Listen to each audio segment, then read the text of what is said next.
नमस्कार मंडळी. छोट्या पडद्यावर अनेक नवीन मालिका प्रेक्षकांच्या भेटीला येत आहेत. वेगवेगळ्या वाहिनीवर नवनवीन मालिकांची घोषणा करण्यात आली.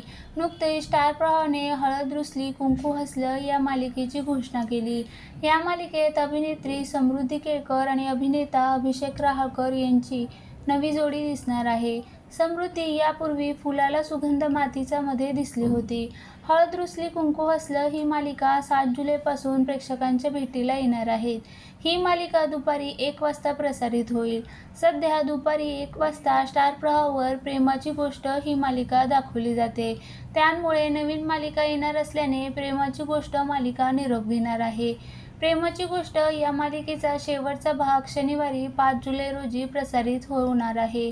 सावनी अजूनही सागर आणि मुक्ताला त्रास देण्यासाठी वेगवेगळ्या युक्त्या शोधून काढताना दिसते. त्यामुळे 5 जुलै रोजी सावनी सागर आणि मुक्ताच्या आयुष्यातून कशी बाजूला होणार, ते दोघे तिला कसा धडा शिकवणार हे पाहायला मिळणार आहे. नवीन मालिकेच्या प्रोमोमधील वेळ आणि तारखेनुसार हा अंदाज लावला जात आहे. प्रेक्षकांची लाडकी अभिनेत्री तेजश्री प्रधान ही मुक्ताची भूमिका सोडून गेल्यापासून ही मालिका TRP यादीत खाली गेली. त्यामुळे ही मालिका बंद करण्याचा निर्णय निर्मात्यांनी आणि वाहिनीने घेतला आहे. आता नवीन मालिका हळद रुसली कुंकू हसलं प्रेक्षकांच्या मनात स्थान निर्माण करू शकेल का, हे पाहणं महत्त्वाचं ठरणार आहे.